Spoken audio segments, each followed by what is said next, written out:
O sangue escorreu pela minha testa enquanto tentava manter os olhos abertos. O Scania azul estava atravessado na pista, fumegando, e o cheiro de óleo diesel queimado invadia minhas narinas. Era por volta das 15 horas quando tudo começou a desandar na BR-153, próximo a Anápolis. Pensei que ia bater o martelo ali mesmo, que aquele seria meu último frete. Mas Deus tinha outros planos para mim. Meu nome é Marcos Antônio, tenho 40 anos e há mais de 15 rodo por essas estradas do Brasil. Sou natural de Ribeirão Preto, interior de São Paulo, mas hoje chamo a estrada de casa. Meu pai também era caminhoneiro e foi dele que herdei essa paixão pelas rodovias e pela liberdade que só quem vive na boleia conhece. Perdi minha esposa Sandra há 3 anos, vítima de um câncer que lutou bravamente, mas não conseguiu vencer. Desde então, é só eu e meu Scania, rodando de lá para cá, levando mercadoria e tentando deixar a saudade no retrovisor. Naquele dia fatídico, eu vinha de Goiânia carregado com peças automotivas com destino a Brasília. Era um frete simples, daqueles que a gente faz de olho fechado. O sol estava forte, típico do cerrado goiano, e eu seguia tranquilo no meu ritmo, ouvindo uma sertaneja no rádio e pensando na vida. A estrada estava lisa, pouco movimento, apenas alguns carros esporádicos ultrapassando. Foi quando vi um vulto se mexendo do lado direito da pista. De longe, pensei que fosse um animal, talvez um cão abandonado. Mas conforme me aproximava, meu coração começou a disparar. Era uma criança, uma menina loira, de uns 10 anos, caída no acostamento, usando uma camisa rosa toda suja e um short jeans rasgado. Ao lado dela, um saco plástico cheio de latinhas amassadas espalhadas pelo chão. Pisei no freio com tanta força que o caminhão derrapou uns 50 metros antes de parar completamente. O coração batia tão forte que pensei que fosse sair pela boca. Liguei o pisca-alerta, peguei o triângulo e corri até ela. A garotinha estava consciente, mas visivelmente exausta. O rosto suado, os joelhos ralados, os lábios ressecados. Parecia que havia caminhado quilômetros debaixo daquele sol escaldante. — Ei, pequena, você está bem? Perguntei, me ajoelhando ao lado dela. Ela me olhou com uns olhos azuis enormes, cheios de medo e cansaço. — Como você se chama? — Milena. Ela sussurrou com uma voz fraca, quase inaudível. — Milena, o que você está fazendo aqui sozinha, criança? Onde estão seus pais? Ela tentou se sentar, mas vacilou. Estava claramente desidratada e em estado de choque. Peguei minha garrafa d'água na cabine e ofereci a ela, que bebeu desesperadamente, como se não visse água há dias. — Tio, eu me perdi. Ela conseguiu falar entre um gole e outro. Estava catando latinha com minha mãe. Aí ela sumiu. Fiquei procurando, até que não aguentei mais. O coração apertou. Conhecia bem essas histórias de miséria que a gente encontra nas estradas. Famílias inteiras vivendo da coleta de material reciclável, crianças expostas a todo tipo de perigo. Mas havia algo diferente naquela menina, algo que mexeu comigo de uma forma que não conseguia explicar. — Vem cá, Milena. Vou te levar para um lugar seguro e vamos procurar sua mãe. Está bem? Ela acenou com a cabeça, e quando fui ajudá-la a se levantar, senti uma energia estranha percorrer meu corpo. Era como se uma corrente elétrica tivesse passado por mim. Milena me olhou nos olhos e sorriu pela primeira vez, um sorriso que iluminou todo aquele cenário de desolação. Carreguei-a no colo até a cabine do caminhão. Era uma criança franzina, pesava quase nada. Acomodei-a no banco do carona, liguei o ar-condicionado e dei mais água para ela. Enquanto isso, minha mente fervilhava. Não podia simplesmente deixá-la em qualquer lugar. Precisava encontrar a mãe ou levá-la para as autoridades competentes. — Milena, você lembra onde sua mãe estava catando latinha? Era aqui perto? — Não sei, tio. Andei muito mesmo. Estava com tanto medo. Peguei o celular para ligar para a Polícia Rodoviária Federal, mas não havia sinal. Típico desses trechos mais isolados. Decidi seguir até o próximo posto ou cidade para pedir ajuda. Liguei o caminhão e voltei para a estrada com Milena ao meu lado, ainda trêmula, mas já um pouco mais tranquila. Naquele momento, olhando para aquela criança indefesa, algo mudou dentro de mim. Era como se Sandra estivesse me enviando um sinal lá de cima, dizendo que eu tinha uma missão a cumprir. Não sabia ainda que aquele encontro aparentemente casual iria transformar completamente minha vida e me ensinar o verdadeiro significado da palavra fé. O posto de combustível apareceu no horizonte como um oásis no deserto. Milena havia adormecido encostada na porta da cabine e eu dirigia em silêncio, pensando em como proceder. Eram quase 16 horas e o movimento na estrada começava a aumentar.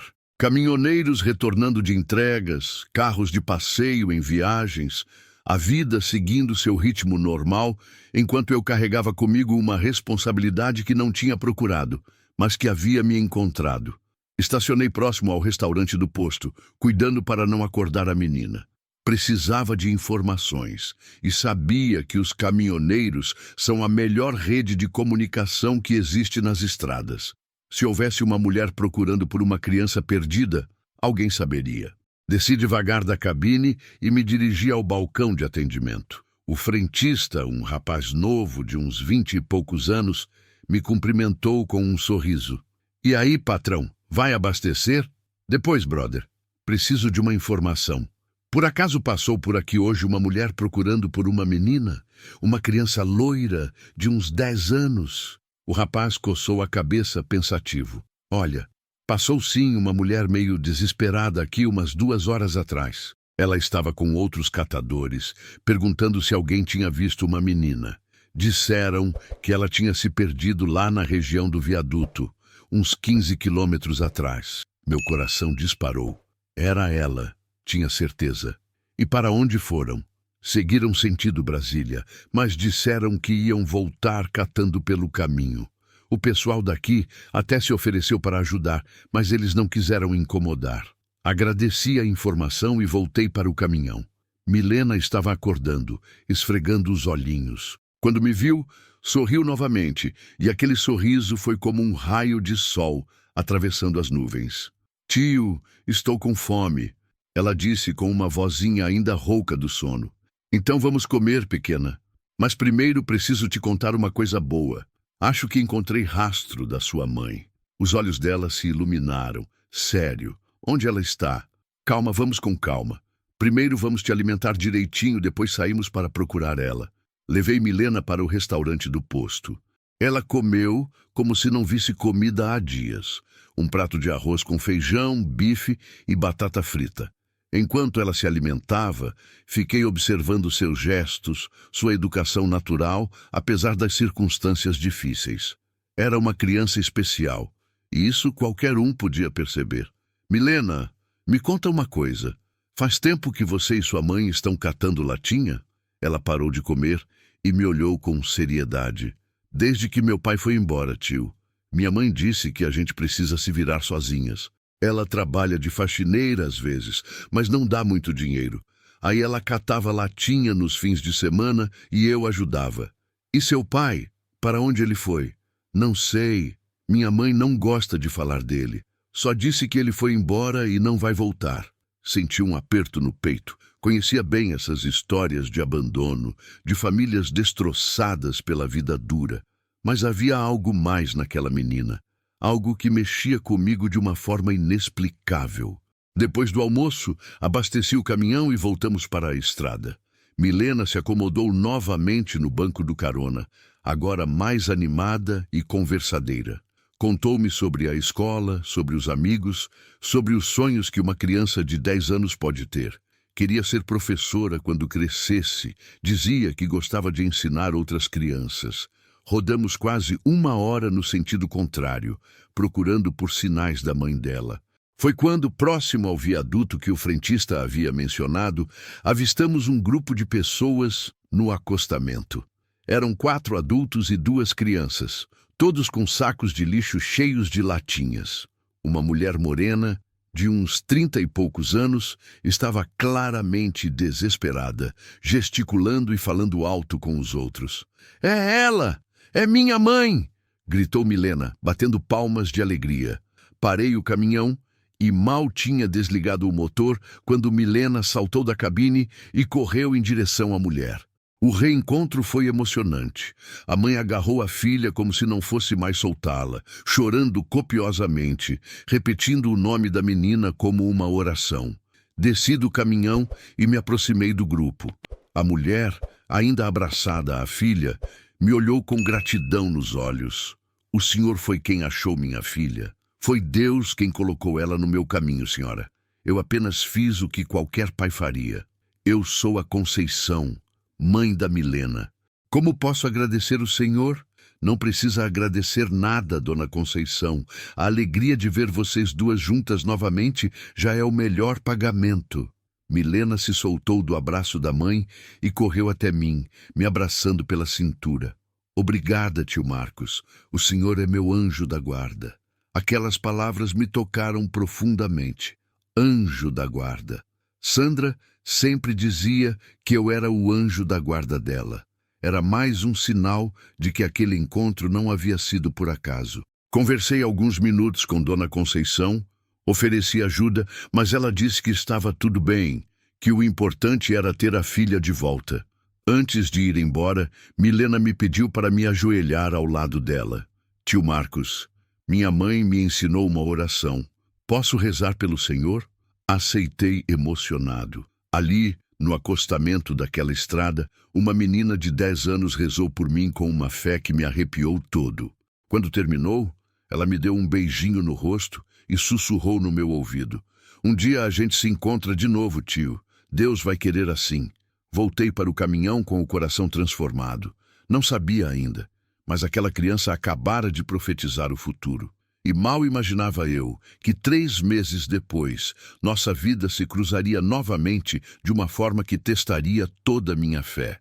3 meses se passaram desde o encontro com Milena, mas a imagem daquela menina não saía da minha cabeça.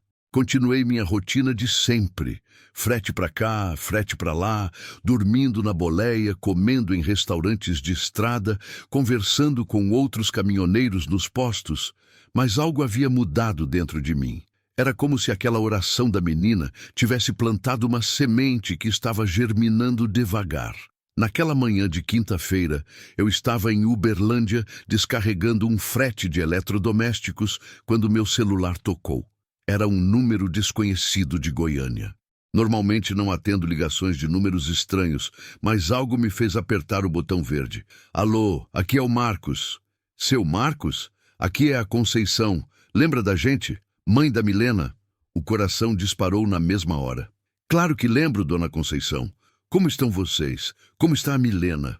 A voz do outro lado da linha estava embargada e percebi que ela estava chorando. Seu Marcos, preciso de sua ajuda. A Milena está no hospital. Ela está muito doente. Senti o mundo desabar sobre minha cabeça. O que aconteceu? Como assim doente? Os médicos descobriram que ela tem leucemia, seu Marcos. Já faz 1 mês que estamos internados aqui no Hospital de Urgências de Goiânia. Ela sempre pergunta pelo senhor. Diz que queria muito ver o tio Marcos de novo. As pernas fraquejaram. Leucemia. A mesma doença que levou minha Sandra. Era como se Deus estivesse testando minha fé de novo, colocando no meu caminho uma situação que mexia com minhas feridas mais profundas. Dona Conceição, a senhora pode me passar o endereço do hospital? Estou indo para aí agora. Mas, seu Marcos, o senhor não precisa se incomodar. A senhora está louca? Claro que vou. Milena é especial para mim. Estou saindo agora de Uberlândia. Chego aí em umas 3 horas. Desliguei o telefone e, por alguns minutos, fiquei parado, tentando processar a informação. Leucemia. Minha Sandra havia lutado 3 anos contra o câncer, e eu havia visto de perto o sofrimento, a esperança, o medo, toda a montanha-russa emocional que essa doença representa. Agora era a Milena, aquela menina que havia me chamado de anjo da guarda. Terminei de organizar a papelada da descarga, liguei para o despachante avisando que não pegaria frete naquele dia e saí direto para Goiânia.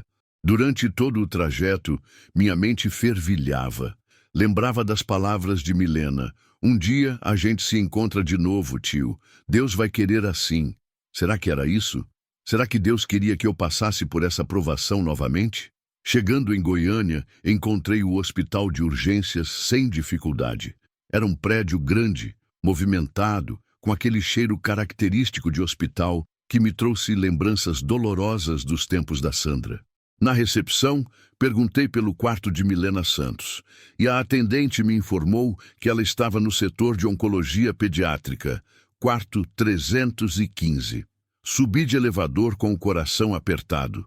O corredor estava cheio de pais, mães, avós, todos com aquela expressão de preocupação e cansaço que eu conhecia bem. Encontrei o quarto 315 e bati na porta levemente. "Pode entrar", ouvi a voz de Dona Conceição. Quando empurrei a porta e entrei no quarto, a cena me cortou o coração. Milena estava deitada na cama, visivelmente mais magra, com um lenço na cabeça cobrindo a falta dos cabelos. Mas quando me viu, seu rosto se iluminou com aquele sorriso que eu guardava na memória. "Tio Marcos, eu sabia que o senhor ia vir. Eu sabia." Corri até a cama e a abracei com cuidado, tentando segurar as lágrimas. "Claro que eu viria, minha pequena. Como você está se sentindo?" "Estou melhor agora que o senhor chegou.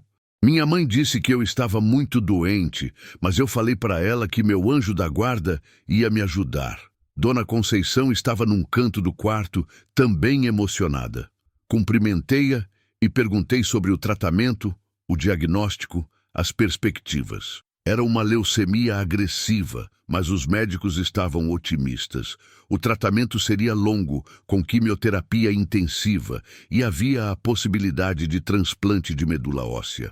"E como estão as finanças, Dona Conceição? O SUS está cobrindo tudo?" "O tratamento sim, mas eu não posso trabalhar para ficar com ela. Estamos vivendo de ajuda de alguns vizinhos e da igreja. Não é fácil. Senti que precisava fazer algo. Não podia simplesmente ir embora e deixar aquelas duas lutando sozinhas." "Dona Conceição, a partir de hoje a senhora não precisa se preocupar com dinheiro. Eu vou ajudar vocês no que for necessário." "Seu Marcos, isso é muito generoso, mas..." "Não tem mais, Dona Conceição. Milena é especial para mim. Deus colocou ela no meu caminho 2 vezes. Não posso ignorar esse sinal."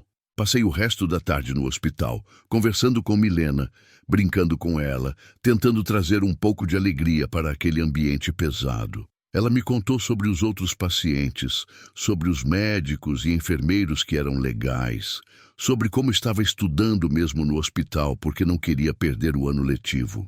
Quando chegou a hora de ir embora, Milena segurou minha mão. "Tio Marcos, o senhor vai voltar amanhã?" "Não sei se amanhã, pequena, mas vou voltar sempre que puder. E mesmo quando eu não estiver aqui, vou estar torcendo por você. Está bem?" "Eu sei, tio. E vou rezar pelo senhor todos os dias, como minha mãe me ensinou." Saí do hospital transformado novamente. Deus estava me dando uma segunda chance de fazer a diferença na vida de alguém. Com Sandra, eu não havia conseguido salvá-la, mas talvez pudesse ajudar Milena a vencer essa batalha. Naquela noite, deitado na cabine do caminhão no estacionamento do hospital, fiz uma promessa. Faria tudo o que estivesse ao meu alcance para ajudar aquela menina a se curar. Não sabia ainda que essa promessa me levaria por caminhos que jamais imaginei percorrer. Durante as 2 semanas seguintes, organizei minha vida para ficar o máximo de tempo possível em Goiânia. Peguei apenas fretes curtos na região para poder visitar Milena diariamente. A menina estava respondendo bem ao primeiro ciclo de quimioterapia, mas o tratamento era pesado e ela passava por momentos muito difíceis. Foi numa dessas tardes, quando Milena dormia, após uma sessão particularmente forte de químio, que Dona Conceição me chamou para conversar no corredor do hospital. Ela parecia inquieta, mexia nas mãos nervosamente e evitava meu olhar. "Seu Marcos, preciso te contar uma coisa importante sobre a Milena." "Pode falar, Dona Conceição. Estou aqui para ajudar no que for preciso." "É sobre o pai dela. Eu menti quando disse que ele tinha ido embora." Meu coração disparou. Havia algo no tom da voz dela que me deixou em alerta. Como assim, mentiu? A Milena não é minha filha biológica, seu Marcos. Eu a encontrei quando ela tinha 2 anos, abandonada numa rodoviária em Brasília. Estava com fome, chorando, usando apenas uma fralda suja. Ninguém sabia de onde tinha vindo. O mundo parou ao meu redor. Como assim encontrou? A senhora adotou ela? Não oficialmente. Eu estava numa fase muito ruim da minha vida, viciada em drogas, morando na rua. Quando vi aquela criança abandonada, algo mudou dentro de mim. Era como se Deus estivesse me dando uma razão para viver. Peguei ela nos braços e saí de lá. Nunca mais usei drogas. As informações ricocheteavam na minha cabeça como balas perdidas. E nunca tentaram procurar a família dela? Nunca registraram o desaparecimento? Tentei, seu Marcos. Procurei a polícia, fui em vários órgãos, mas era como se ela tivesse aparecido do nada. Não havia registro de desaparecimento de nenhuma criança com a descrição dela. Era como se ela não existisse antes de eu encontrá-la. E por que está me contando isso agora? Dona Conceição respirou fundo, como se estivesse reunindo coragem para falar. Porque os médicos precisam do histórico familiar dela para o tratamento. E principalmente porque se ela precisar de transplante de medula óssea, vão precisar encontrar a família biológica dela. Senti como se o chão tivesse se aberto debaixo dos meus pés. Aquela menina que havia mexido tanto comigo, que me chamava de anjo da guarda, era uma criança sem passado, sem família conhecida. E agora sua vida dependia de informações que ninguém tinha. Dona Conceição, a senhora tem certeza disso tudo? Não há nenhum documento, nenhuma pista? Só isso aqui, ela disse, tirando da bolsa uma pequena correntinha de ouro com um pingente em formato de coração. Ela estava usando quando a encontrei. É a única coisa que pode dar alguma pista sobre a família dela. Peguei a correntinha nas mãos e senti um arrepio subir pela espinha. Era uma peça delicada, claramente cara, com uma pequena gravação no verso do coração. Com dificuldade, consegui ler. Para nossa Milena, com amor, papai e mamãe. Os médicos sabem disso? Contei para o Dr. Rafael ontem. Ele disse que vamos ter que trabalhar com o que temos, mas que o ideal seria encontrar a família biológica. Voltei para o quarto com a cabeça fervilhando. Milena estava acordada, brincando com um joguinho eletrônico que eu havia levado para ela. Quando me viu, sorriu e estendeu os braços para um abraço. Tio Marcos, a mãe Conceição contou para o senhor minha história? Fiquei surpreso. Você sabia que ela ia contar? Eu pedi para ela contar. Acho que o senhor precisa saber de tudo, se vai me ajudar a ficar boa. Sentei na beira da cama e segurei as mãozinhas dela. Milena, você lembra de alguma coisa de antes de morar com a dona Conceição? Ela fechou os olhinhos, concentrando-se. Às vezes eu sonho com uma mulher de cabelo comprido que me cantava para dormir e com um homem alto que me colocava no colo e me chamava de princesa.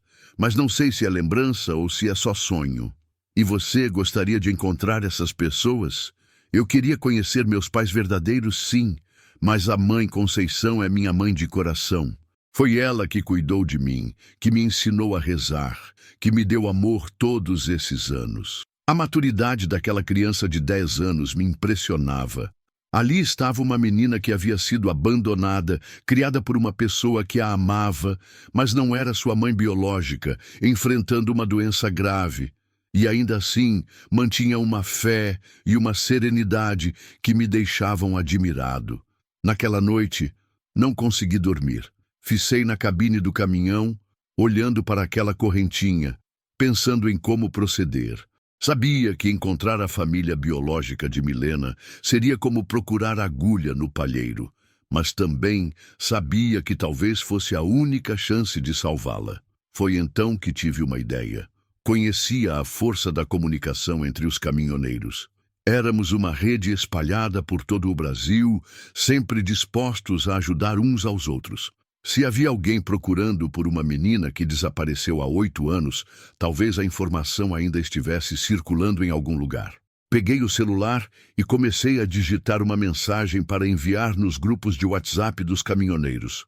Pessoal, preciso da ajuda de vocês para salvar a vida de uma criança. Procuro informações sobre uma menina loira que desapareceu há uns 8 anos, provavelmente em Brasília ou região. Nome: Milena. Tinha uns 2 anos na época. Usava uma correntinha de ouro com pingente de coração. É urgente. Ela está internada com leucemia e precisa encontrar a família biológica. Qualquer informação, me passem. Marcos Antônio, Scania Azul. Enviei a mensagem para mais de 20 grupos diferentes e fiquei esperando. Sabia que em poucas horas essa informação estaria rodando o Brasil inteiro através da rede de caminhoneiros. Era minha primeira jogada nessa batalha para salvar a vida de Milena. O que eu não sabia é que essa mensagem chegaria até pessoas que há 8 anos procuravam desesperadamente por uma menina chamada Milena e que minha vida estava prestes a tomar um rumo completamente inesperado. 2 semanas se passaram desde que enviei aquela mensagem pelos grupos de caminhoneiros e as respostas começaram a chegar de todos os cantos do Brasil. A maioria eram mensagens de apoio e solidariedade, caminhoneiros oferecendo ajuda financeira, orações ou compartilhando a mensagem em outros grupos. Mas no meio de dezenas de respostas, uma me chamou a atenção. Era de um caminhoneiro chamado João Pedro, de Santa Catarina. A mensagem era curta, mas fez meu coração disparar. Marcos, acho que preciso conversar contigo urgente sobre essa menina. Tenho informações importantes. Liga para mim quando puder. João Pedro, Volvo Branco. Não pensei 2 vezes. Liguei para o número que ele havia enviado. Do outro lado da linha, uma voz grossa, típica de caminhoneiro veterano, atendeu no segundo toque. João Pedro falando. João, aqui é o Marcos, o do Scania Azul. Recebi sua mensagem sobre a Milena. Pois é, brother. Sua mensagem me arrepiou todo. Conheço um casal em Florianópolis que perdeu uma filha há uns 8 anos. Uma menina loira, de 2 anos, chamada Milena. Desapareceu numa rodoviária de Brasília. Senti as pernas tremularem. Conta essa história direito, João. Olha, Marcos, é uma história triste. O casal se chama Roberto e Márcia Oliveira. Eles moravam em Brasília na época. A família estava passando por uma fase difícil, com problemas financeiros sérios. O Roberto estava desempregado há meses. Um dia, a Márcia saiu para procurar emprego e deixou a menina com uma vizinha. Quando voltou à noite, a vizinha disse que um homem havia aparecido dizendo que era parente e levou a criança. E nunca mais acharam? Nunca. Fizeram boletim de ocorrência, procuraram em todo lugar. O Roberto quase enlouqueceu de desespero. A Márcia entrou em depressão profunda. Depois de 2 anos, eles se mudaram para cá, para Florianópolis, tentando recomeçar a vida. Mas sei que até hoje eles procuram por ela. Minha cabeça estava girando. Era muita coincidência para não ser verdade. João, você tem o contato deles? Tenho, sim. O Roberto trabalha numa transportadora aqui. Cara sério, trabalhador. A Márcia é enfermeira. Eles nunca desistiram de procurar a filha. Quer que eu fale com eles? Não, João. Deixa que eu falo. É uma situação muito delicada. Você pode me passar o telefone? João me passou o contato de Roberto e também me enviou uma foto pelo WhatsApp. Era um casal de uns 40 anos. Ele moreno, ela loira, ambos com expressão de tristeza nos olhos.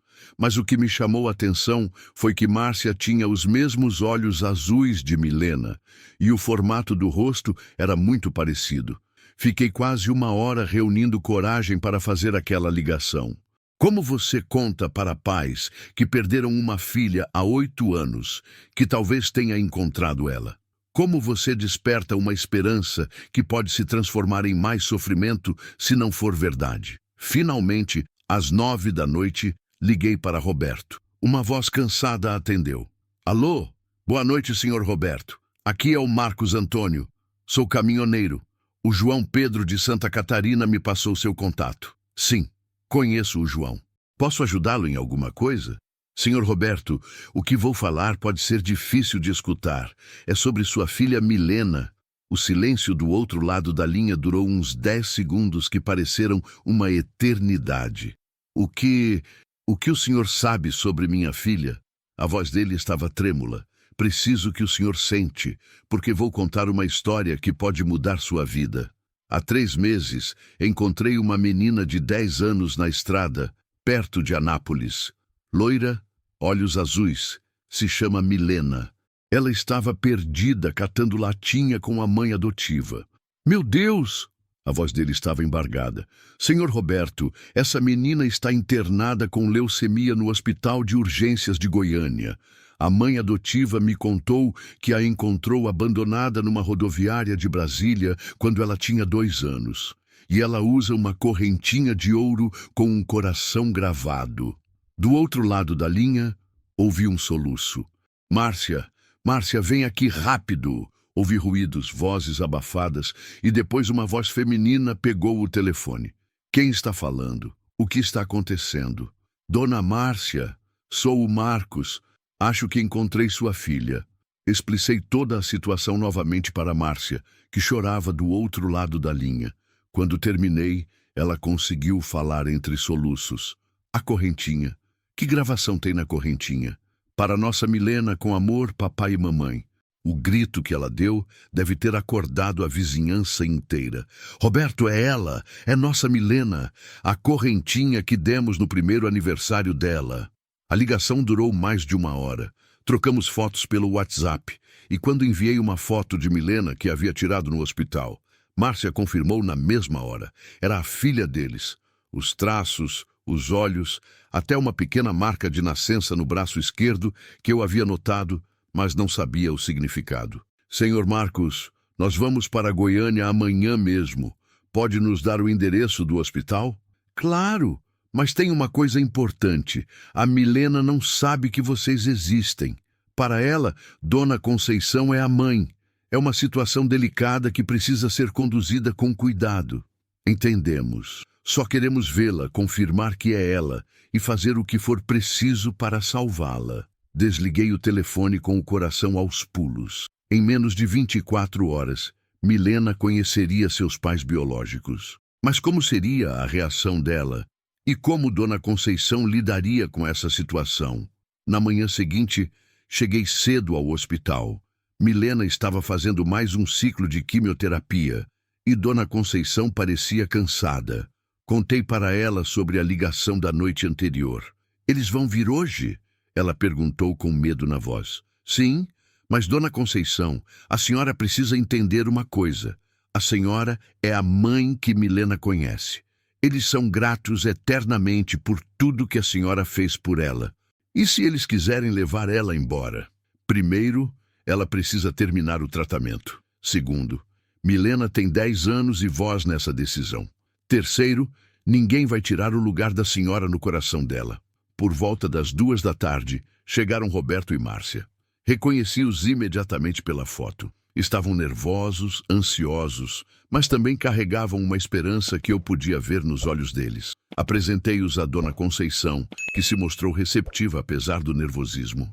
Combinamos que eles veriam Milena primeiro através da porta de vidro do quarto, para confirmar se era realmente ela, antes de qualquer apresentação.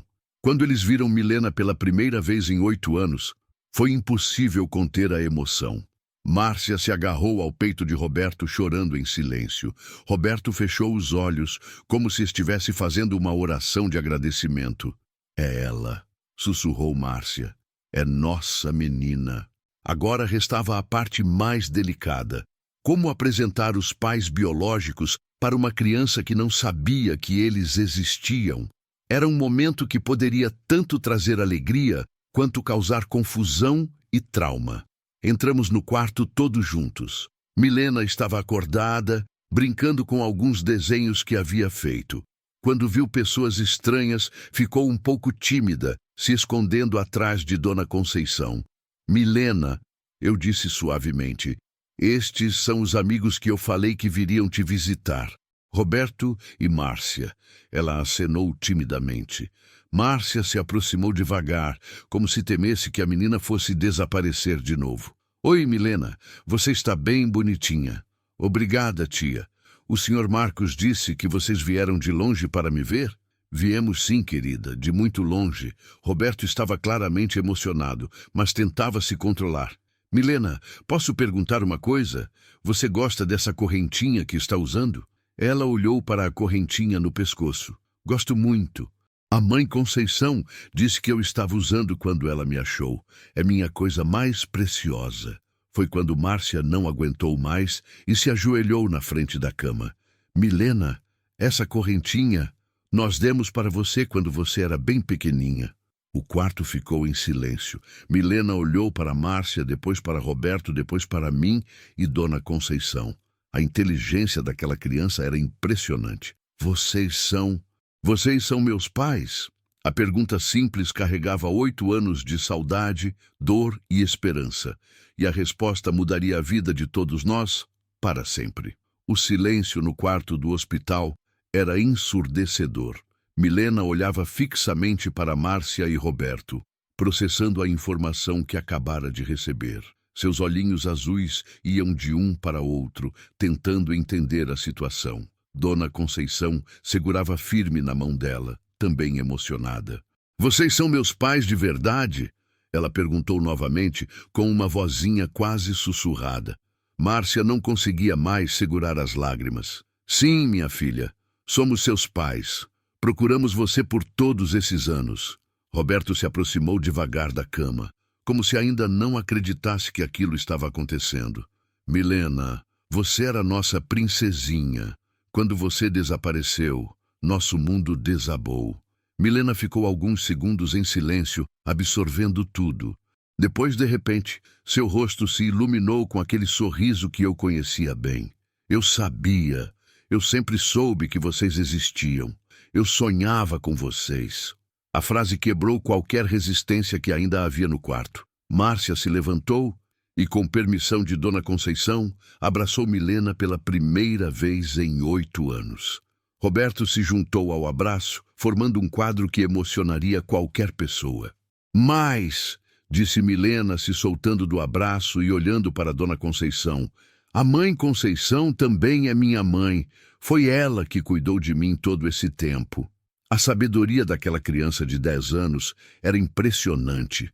Em poucas palavras, ela havia definido que não haveria competição entre as mães.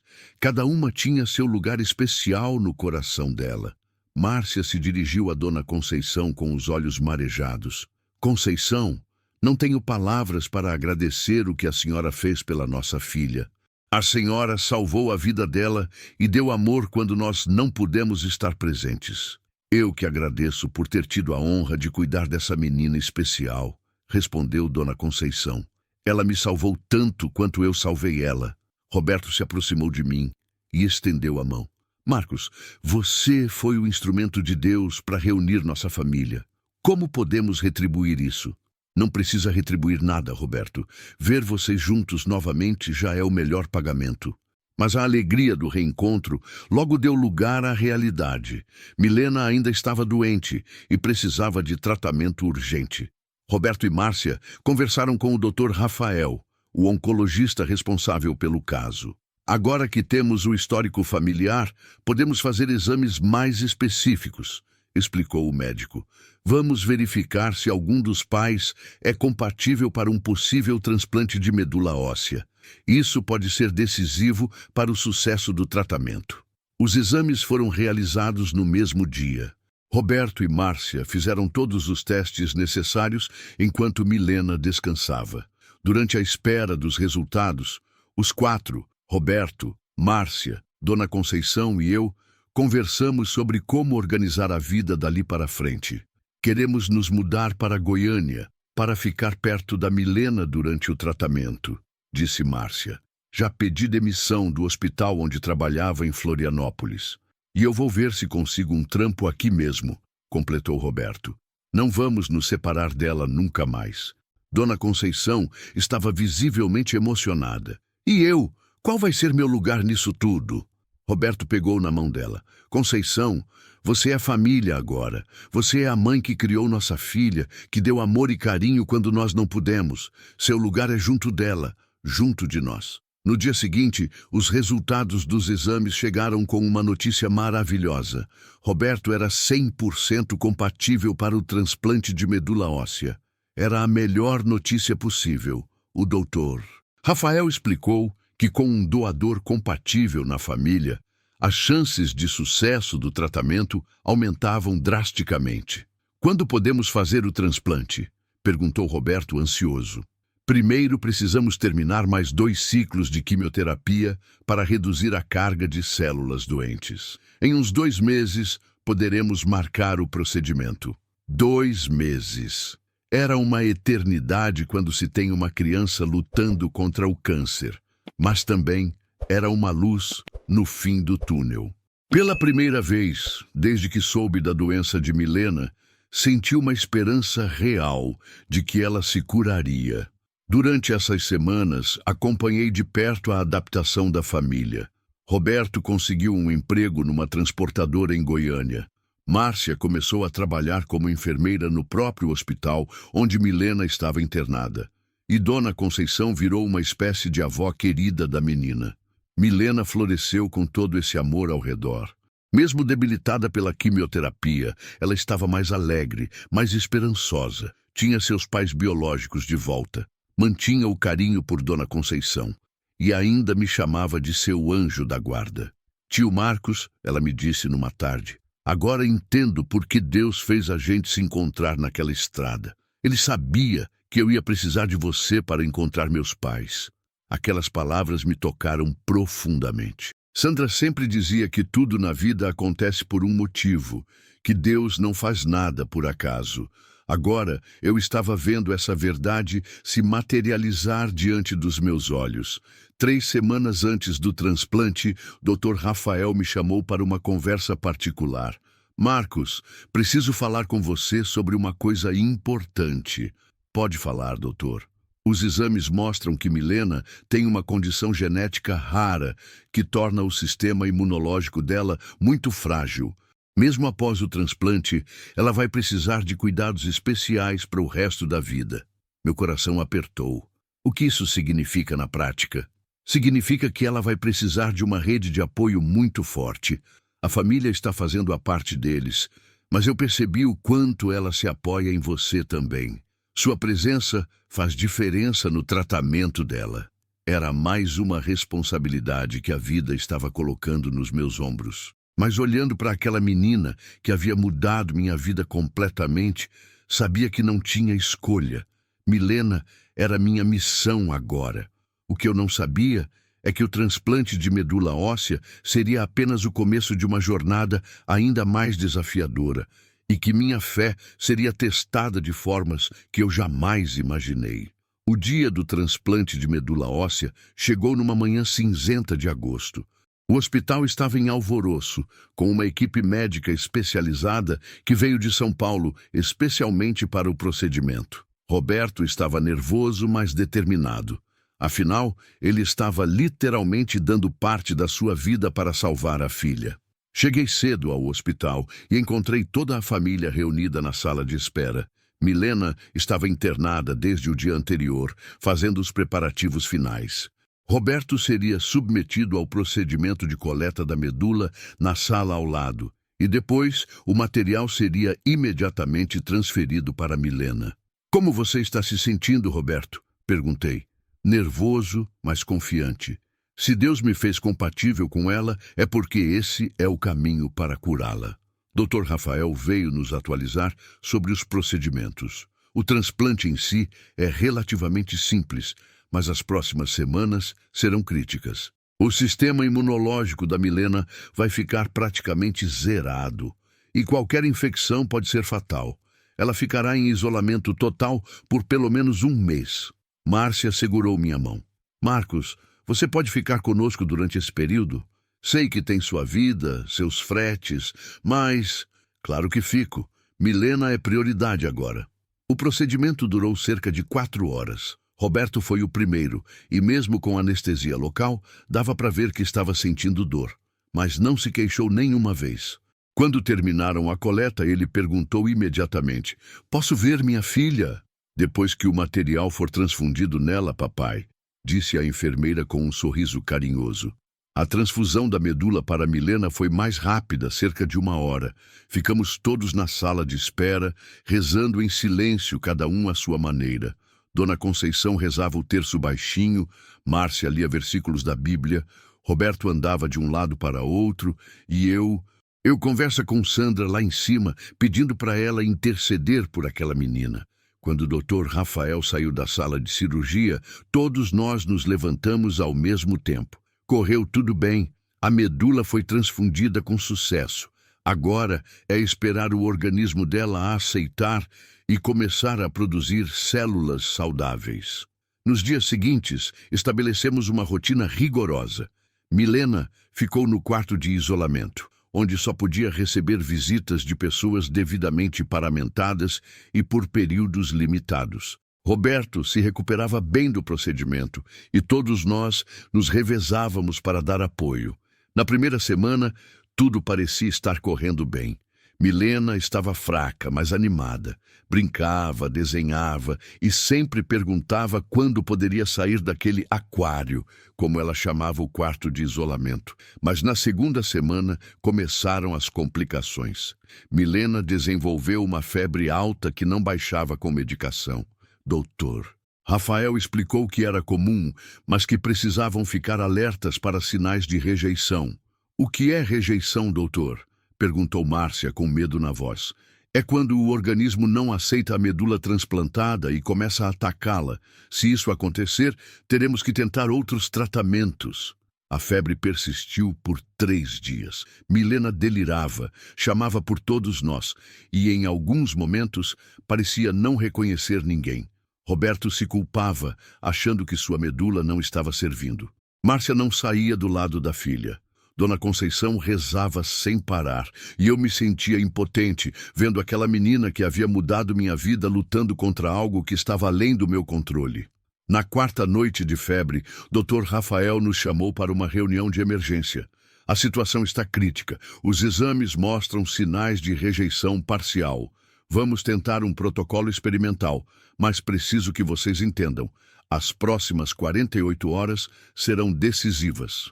O mundo desabou sobre nossas cabeças. Protocolo experimental. Últimas 48 horas. As palavras ecoavam na minha mente como um pesadelo. Era a mesma sensação que tive quando os médicos disseram que não havia mais nada a fazer pela Sandra. Naquela noite, ninguém dormiu. Ficamos todos na sala de espera, em vigília. Roberto se culpava silenciosamente. Márcia alternava entre oração e desespero. Dona Conceição mantinha sua fé inabalável, dizendo que Deus não ia permitir que perdêssemos Milena depois de tê-la encontrado novamente. Por volta das 3 da madrugada, uma enfermeira veio correndo nos chamar. A febre da Milena quebrou. Ela está acordada e pedindo para ver vocês. Corremos para o quarto de isolamento. Milena estava pálida, mas acordada e lúcida.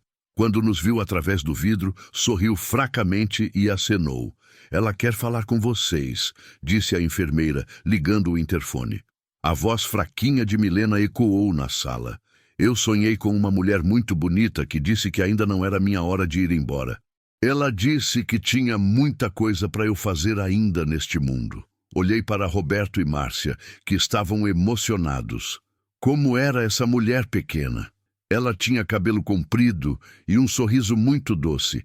Disse que conhecia meu anjo da guarda e que mandava um beijo para ele. Senti um arrepio subir pela espinha. Sandra. Tinha certeza de que era Sandra quem havia aparecido para Milena. Minha esposa estava cuidando daquela menina lá de cima. Dr. Rafael chegou correndo. Foi direto examinar Milena.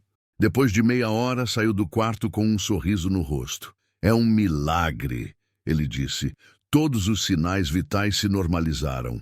A medula parece estar sendo aceita. Não tenho explicação médica para essa recuperação tão rápida. Eu tinha a explicação. Milena tinha razão quando me chamava de anjo da guarda, mas na verdade era ela quem era o anjo. Um anjo que estava sendo protegido por outro anjo lá de cima. A recuperação de Milena foi surpreendente a partir daquele momento. Em uma semana, ela já estava fora do isolamento. Em 2 semanas, recebeu alta hospitalar. Os exames mostravam que a medula havia pego perfeitamente e que as células saudáveis estavam se multiplicando normalmente. 3 meses depois do transplante, Milena estava completamente curada.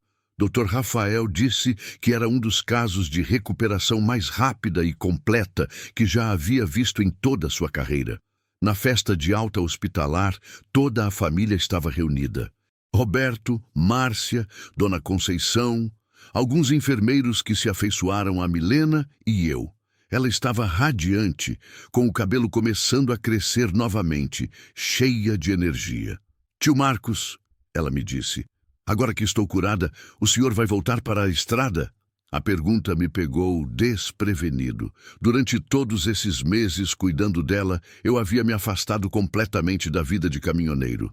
Meu Scania estava parado, eu havia perdido vários contratos, minha vida financeira estava complicada. Mas nada disso importava diante da alegria de ver Milena curada. Vou sim, pequena, mas vou sempre voltar para visitar vocês. Eu sei que vai. Afinal, a gente vai estar sempre ligado, né?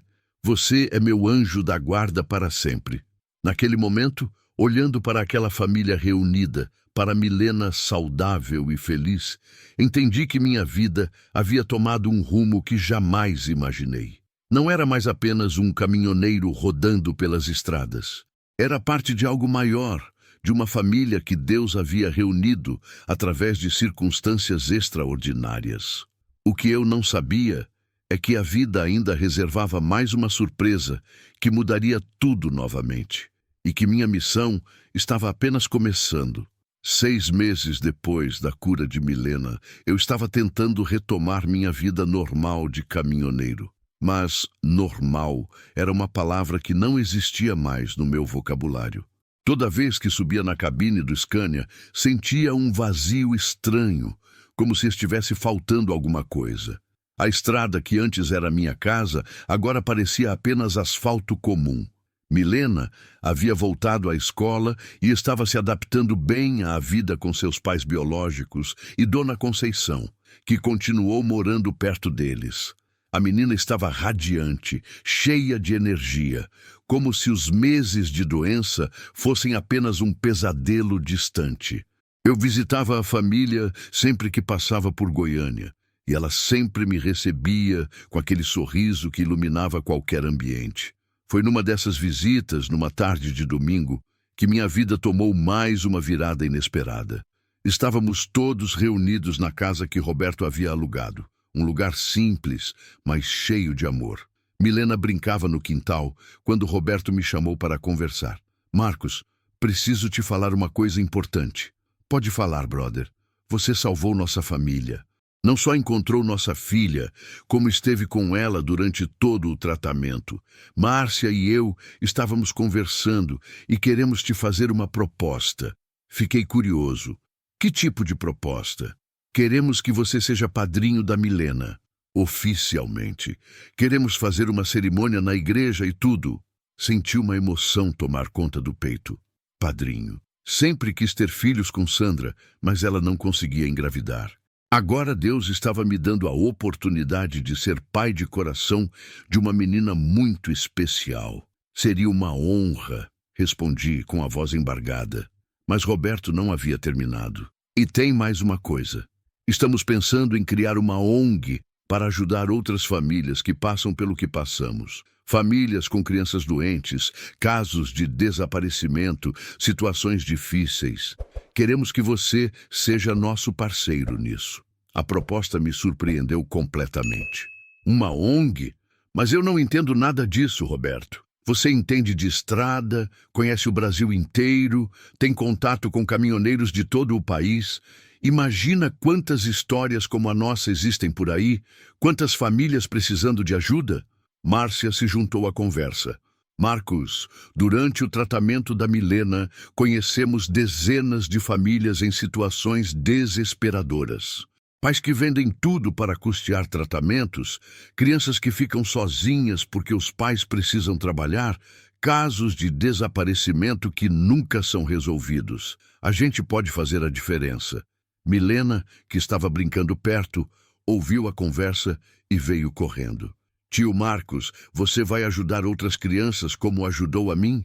Olhei para aqueles olhinhos azuis cheios de esperança e entendi que aquela não era uma coincidência.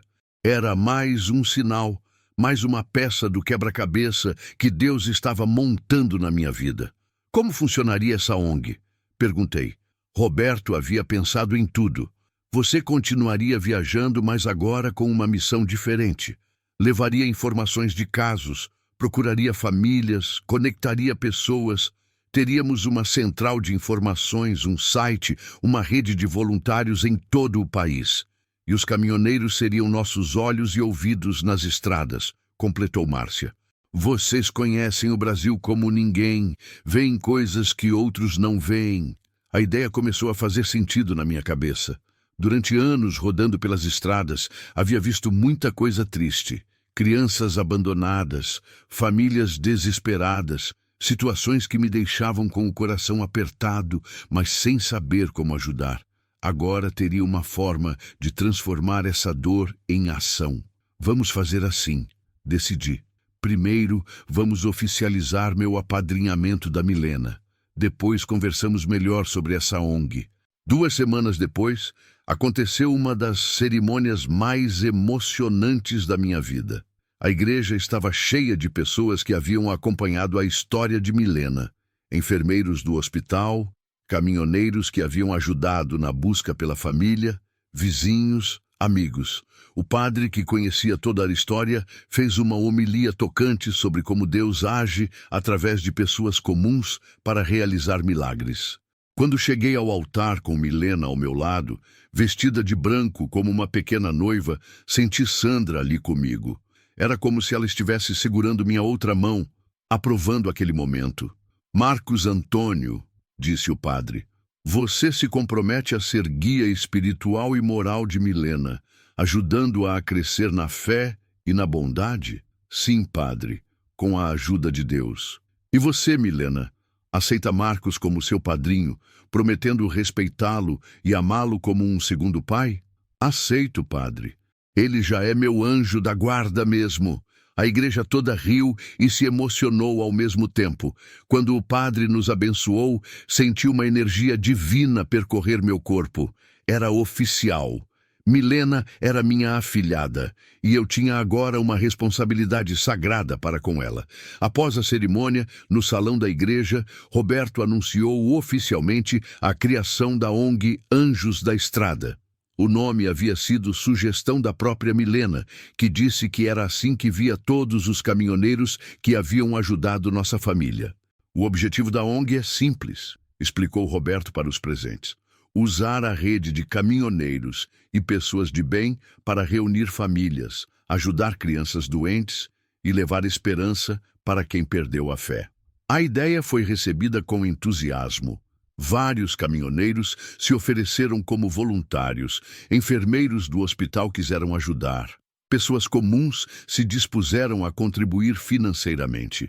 Em poucas horas, já tínhamos uma rede de mais de 50 pessoas dispostas a fazer a diferença.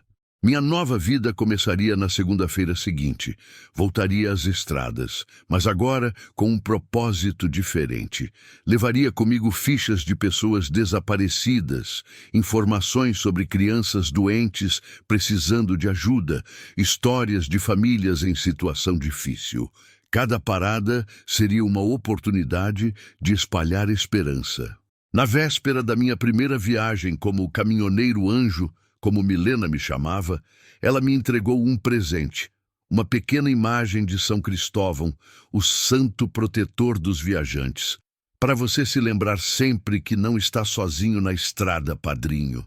Naquela noite, deitado na cabine do meu Scania, entendi que minha vida havia ganhado um sentido completamente novo. Não era mais apenas Marcos Antônio, o caminhoneiro.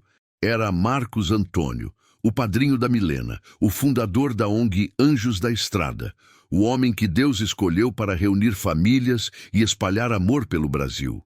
O que eu não sabia é que minha primeira missão como anjo da estrada me levaria para uma situação ainda mais desafiadora, onde minha fé seria testada ao máximo e onde descobriria que milagres podem acontecer nos lugares mais inesperados. 3 semanas depois da criação da ONG Anjos da Estrada, recebi minha primeira missão oficial.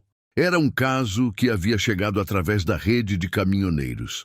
Uma família de Mato Grosso procurava por um menino de 8 anos que havia desaparecido durante uma viagem para visitar os avós em Rondônia. O caso já durava 2 meses e a polícia não tinha pistas. O menino se chamava Gabriel. Era filho de um casal de produtores rurais de Sorriso MT. Segundo o relato que Roberto me passou, a família havia saído de carro para Ariquemes RO, onde moravam os avós paternos. No meio do caminho, numa cidadezinha chamada Vilhena, pararam num posto para abastecer e comer. Gabriel disse que queria ir ao banheiro sozinho e quando o pai foi procurá-lo, o menino havia sumido. A família está desesperada, Marcos, explicou Roberto pelo telefone. Já procuraram em todo lugar, mas é como se o menino tivesse evaporado. O último caminhoneiro que relatou ter visto algo parecido estava rodando pela BR-364, próximo a Ji-Paraná. Peguei meu Scania e saí de Goiânia direto para Mato Grosso. Durante a viagem, fiquei pensando na responsabilidade que tinha assumido. Não era mais apenas minha vida que estava em jogo. Agora carregava a esperança de famílias inteiras nos meus ombros. Cheguei em Sorriso no final da tarde e procurei a casa da família Silva. Era uma propriedade rural bem cuidada. Mas quando me receberam na porta, dava para ver o sofrimento estampado no rosto dos pais. João Silva, o pai, era um homem forte, típico produtor rural, mas estava visivelmente abatido. Marisa, a mãe, tinha olheiras profundas e as mãos trêmulas. "O senhor é o Marcos da ONG?" perguntou João, me convidando para entrar. "Isso mesmo. Vim aqui para ajudar vocês a encontrar o Gabriel." Marisa começou a chorar assim que ouviu o nome do filho. "Já faz 2 meses, seu Marcos. 2 meses sem notícia dele. Não sabemos se está vivo, se está passando fome, se alguém está machucando ele."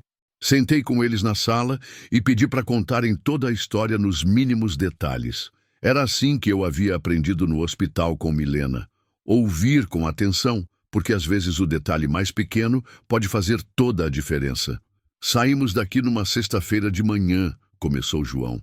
Gabriel estava animado para ver os avós. Durante a viagem ele brincou, cantou, estava feliz. Paramos em Vilhena por volta das 2 da tarde. Era um posto grande com restaurante, loja de conveniência. Ele comeu normalmente? Comeu sim, até repetiu o prato. Depois disse que queria ir ao banheiro. Eu estava pagando a conta no restaurante. Disse para ele ir e voltar rápido. Quando percebi que ele estava demorando, fui atrás. E não tinha ninguém no banheiro? Ninguém. Perguntei para todo mundo no posto. Ninguém tinha visto ele sair. Foi como se tivesse desaparecido no ar. Marisa completou a história. "Chamamos a polícia na mesma hora. Eles fizeram as buscas, mas aquela região é muito isolada. Tem muito mato, muitas estradas vicinais. Podia ter ido para qualquer direção. Pedi para ver fotos recentes de Gabriel. Era um menino moreno, de cabelo cacheado, sorriso maroto. Nas fotos, usava sempre uma camiseta do Flamengo e um boné azul. Vocês já voltaram em Vilhena depois do desaparecimento?" "Várias vezes. Colamos cartazes, conversamos com todo mundo, mas aquele posto é numa rodovia federal, passa gente do Brasil inteiro. Qualquer um podia ter levado ele. Passei a noite na propriedade do Silva e na manhã seguinte parti para Vilhena. Durante o trajeto, ativei toda a rede de caminhoneiros da região, enviando a foto de Gabriel e as informações nos grupos de WhatsApp. Se o menino estava vivo e na região, alguém ia vê-lo. Chegando em Vilhena, fui direto ao posto onde Gabriel havia desaparecido. Era realmente um lugar movimentado, com muito vai e vem de caminhões. Conversei com funcionários, frentistas, pessoal do restaurante. Alguns se lembravam vagamente do caso, mas nada de concreto. Foi quando conversei com Dona Neuza, uma senhora que vendia pastéis numa barraquinha do lado do posto. Ela me olhou com atenção quando mostrei a foto de Gabriel. "Esse menino, já vi esse menino", ela disse, pegando a foto nas mãos. Meu coração disparou. Onde, dona Neuza? Quando? Não foi aqui no posto, não. Foi na cidade, na feira. Isso faz umas 3 semanas, mais ou menos. Tem certeza de que era ele? Tenho, sim. Lembro porque ele estava com um casal mais velho e o menino parecia meio perdido, sabe? E estava usando aquele mesmo boné azul da foto. Pedi para ela me levar até onde havia visto Gabriel. Era na feira livre da cidade, que acontecia aos sábados. Conversei com vários feirantes, mas ninguém mais se lembrava de ter visto o menino. Durante 3 dias percorri Vilhena e região, mostrando a foto de Gabriel, conversando com pessoas, seguindo qualquer pista. Foi quando recebi uma ligação que mudou tudo. Marcos, aqui é o Toninho, caminhoneiro do Paraná. Recebi sua mensagem sobre o menino. Acho que vi ele. Onde, Toninho? Em Ji-Paraná, numa chácara à beira da BR-364. Estava com um casal de idosos. O menino brincava no quintal, mas quando me viu olhando, o velho mandou ele entrar para dentro. Você tem certeza de que era o Gabriel? A fisionomia batia, e ele estava usando um boné azul igual da foto. Ji-Paraná ficava a cerca de 150 quilômetros de Vilhena. Saí na mesma hora, com o coração disparando. Podia ser Gabriel, podia ser apenas um menino parecido, mas era a pista mais concreta que havia recebido. Chegando em Ji-Paraná, procurei a chácara que Toninho havia descrito. Era um lugar isolado, cercado por mata, com uma casa simples e um quintal grande. Estacionei o caminhão na estrada e me aproximei a pé. Através da cerca consegui ver movimento na casa. Era um casal de idosos e havia sim uma criança brincando no quintal. De longe, parecia mesmo com Gabriel. Meu coração batia tão forte que pensei que fosse explodir. Bati no portão da chácara. Um senhor de uns 60 anos veio atender, meio desconfiado. Boa tarde. Estou procurando uma criança desaparecida e gostaria de fazer algumas perguntas. O homem ficou nervoso na mesma hora. Não sei de criança desaparecida nenhuma. Posso entrar só para mostrar uma foto? É um menino de 8 anos que sumiu há 2 meses. Não pode, não. Não temos nada a ver com isso. Foi nesse momento que ouvi uma voz infantil vindo do quintal. Vovô, quem é? Meu sangue gelou. Reconheci a voz. Era Gabriel. Tinha certeza absoluta. Moleque, vai brincar lá dentro, gritou o velho, ainda mais nervoso. Senhor, eu disse, tentando manter a calma. Preciso ver essa criança. Tenho aqui a foto de um menino que os pais estão procurando há 2 meses. Já disse que não sabemos de nada. Agora saia da minha propriedade antes que eu chame a polícia. Pode chamar a polícia, senhor. Na verdade, é exatamente isso que vou fazer. O homem fechou o portão na minha cara, mas eu já havia visto o suficiente. Gabriel estava ali, vivo, aparentemente bem cuidado. Agora era questão de agir com inteligência para tirá-lo de lá sem causar problema para ninguém. Liguei para Roberto em Goiânia e expliquei a situação. Ele me orientou a chamar a Polícia Civil de Ji-Paraná imediatamente. Em meia hora, 2 viaturas chegaram ao local. O que descobrimos depois chocou a todos. O casal não havia sequestrado Gabriel. Eles o haviam encontrado perdido na mata, próximo à cidade, 3 dias depois do desaparecimento. O menino estava desorientado, com fome e medo. Como moravam isolados e eram pessoas simples, sem acesso à internet ou televisão, não sabiam que havia uma busca por ele. Pensamos que ele era órfão, explicou a senhora chorando. Estava sozinho, com fome. Cuidamos dele como se fosse nosso neto. Gabriel, quando nos viu, correu e se jogou nos meus braços. Tio, eu sabia que alguém ia me encontrar. Rezei todos os dias para isso. A reunião de Gabriel com os pais foi emocionante. João e Marisa choraram como crianças, e até os policiais se emocionaram. O casal de idosos, que na verdade havia salvado Gabriel, foi tratado como heróis pelos pais do menino. Durante a viagem de volta para Sorriso, Gabriel me contou como havia se perdido. Tinha saído do banheiro do posto e visto um cachorrinho na mata. Foi atrás do animal e se perdeu. Caminhou por 3 dias até ser encontrado pelo casal. Tio Marcos, ele me disse, O senhor é igual àquela menina que minha mãe falou. É um anjo mesmo. Naquele momento entendi que Milena havia sido apenas o começo. Deus estava me usando para reunir famílias, para trazer alegria onde havia dor. Minha missão como anjo da estrada estava apenas começando. O caso Gabriel foi o primeiro sucesso oficial da ONG Anjos da Estrada. A história repercutiu na mídia e logo começaram a chegar casos de todo o Brasil. Minha vida de caminhoneiro havia se transformado numa missão sagrada. Mas eu ainda não sabia que o maior desafio da minha vida estava por vir, e que tudo que havia vivido até então era apenas preparação para uma prova de fé que mudaria não apenas minha vida, mas a vida de centenas de pessoas. 2 anos se passaram desde a fundação da ONG Anjos da Estrada. Nesse período, conseguimos reunir 17 famílias, ajudar 23 crianças com problemas de saúde e criar uma rede de mais de 1.000 voluntários espalhados pelo Brasil. Minha vida havia ganhado um propósito que jamais imaginei ter. Milena, agora com 12 anos, estava completamente curada e havia se tornado uma espécie de embaixadora da ONG. Participava de eventos, contava sua história para motivar outras famílias e sempre me apresentava como meu padrinho, o anjo da estrada. Sua fé e alegria contagiavam a todos que a conheciam. Foi numa quinta-feira de dezembro, véspera do Natal, que recebemos o caso mais desafiador da história da nossa ONG. O telefonema veio de uma mulher desesperada de Recife, chorando tanto que mal conseguia falar. Por favor, me ajudem. Minha filha está no hospital, desenganada pelos médicos. Não tenho mais esperança. Roberto atendeu a ligação e me passou os detalhes. A mulher se chamava Helena, era mãe solteira de uma menina de 9 anos, chamada Sofia. A criança havia sido diagnosticada com um tumor cerebral inoperável. Os médicos davam no máximo 1 semana de vida para ela. Mas o que nós podemos fazer nesse caso, Roberto? Perguntei.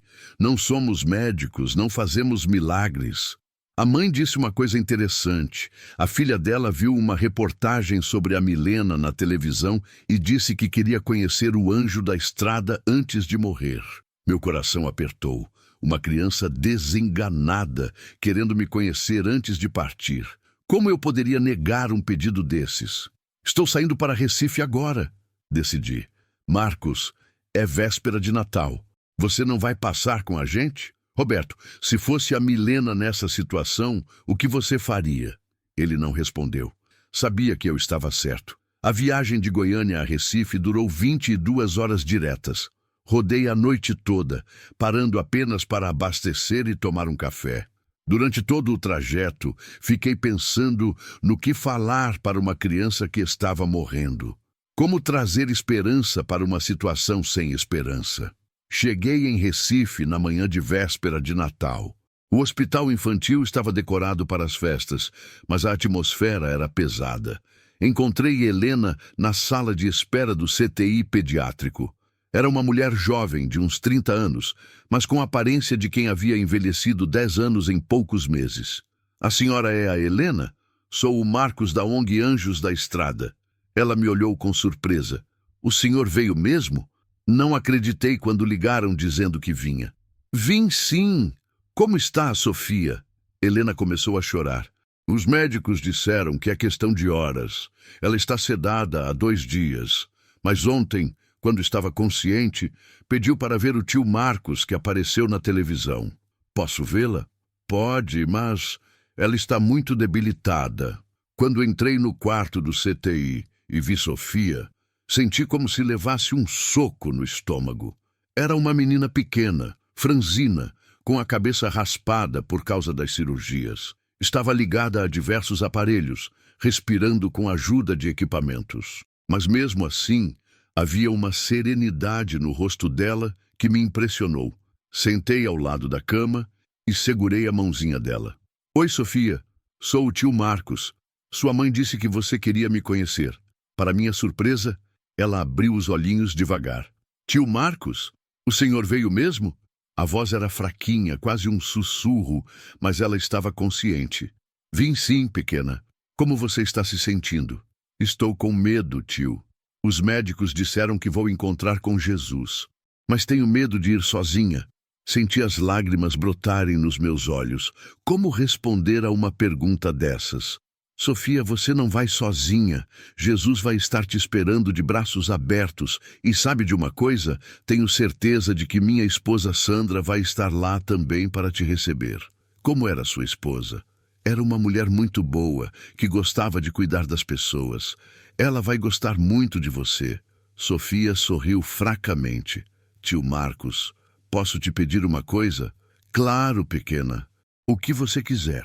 Queria que o Senhor rezasse comigo. Minha mãe disse que suas orações fazem milagre. Naquele momento, entendi por que Deus havia me levado até ali. Não era para fazer um milagre médico, mas para dar conforto espiritual para uma criança que estava partindo. Segurei a mão de Sofia e comecei a rezar.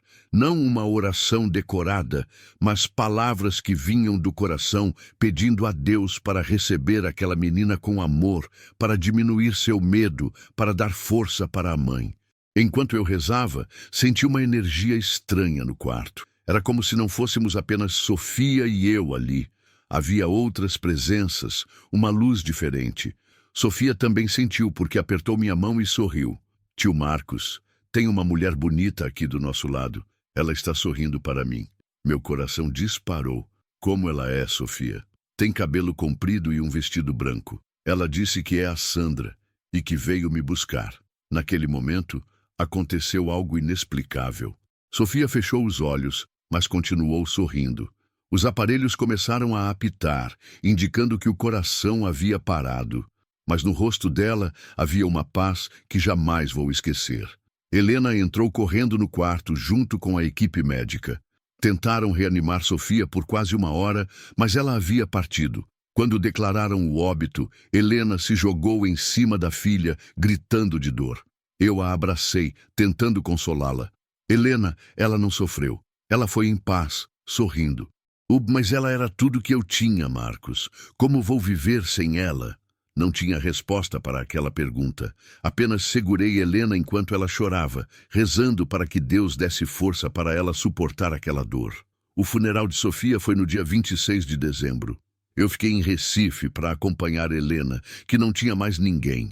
Durante o velório, algo extraordinário aconteceu.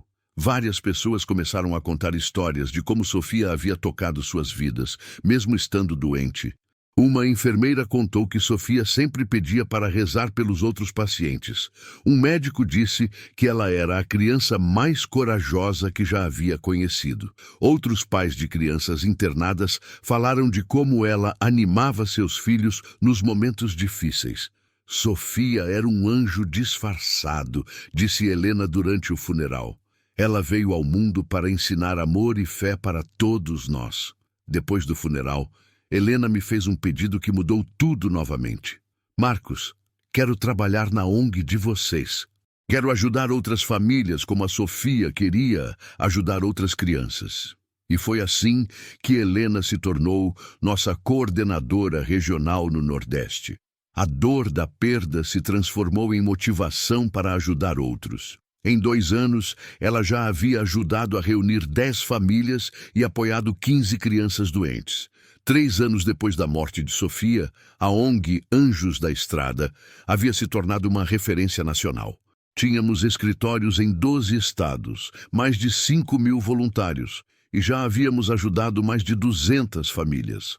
Milena, agora com 15 anos, havia escrito um livro contando nossa história, que se tornou best-seller e rendeu recursos importantes para a ONG. Roberto havia largado o emprego para se dedicar integralmente ao projeto. Márcia coordenava a área de saúde. Dona Conceição virou a avó de todas as crianças assistidas. Numa tarde de domingo, estávamos todos reunidos na sede da ONG em Goiânia, comemorando mais um caso de sucesso. Uma criança de 6 anos que havia sido encontrada depois de 1 mês desaparecida. Milena me chamou para conversar a sós. Padrinho, posso te perguntar uma coisa? Claro, minha filha. O senhor ainda sente falta da estrada? Da vida de caminhoneiro? A pergunta me pegou de surpresa. Parei para pensar. Fazia meses que não sentia saudade da boleia, do ronco do motor, da solidão da estrada. Sabe de uma coisa, Milena? Descobri que existe uma estrada muito mais importante do que as de asfalto. Qual? A estrada que liga coração com coração, família com família, dor com esperança. Essa estrada eu ainda estou percorrendo e tenho certeza de que vai durar para o resto da minha vida. Milena me abraçou forte. Eu sempre soube que o senhor era um anjo, padrinho. Só não sabia que era um anjo tão especial. Naquela tarde, olhando para aquela menina que havia transformado minha vida, para a família que havia se formado ao redor da ONG, para todas as histórias de amor e superação que havia presenciado, entendi que Deus havia usado uma simples parada na estrada para mudar não apenas minha vida, mas a vida de centenas de pessoas. Meu nome é Marcos Antônio, tenho 46 anos e não sou mais apenas um caminhoneiro. Sou um anjo da estrada e minha missão é levar esperança para quem perdeu a fé, reunir famílias que se perderam e mostrar que o amor sempre encontra um jeito de vencer. E tudo começou numa tarde qualquer, quando uma menina chamada Milena caiu no meu caminho e mudou minha vida para sempre. Porque às vezes, para encontrar o céu, você precisa parar na estrada e olhar com os olhos do coração. Se você chegou até aqui e quer ver mais histórias como esta, convido você a se inscrever no canal e ativar o sininho para não perder nenhuma história. Deixe um like para que possamos continuar compartilhando mais histórias como esta.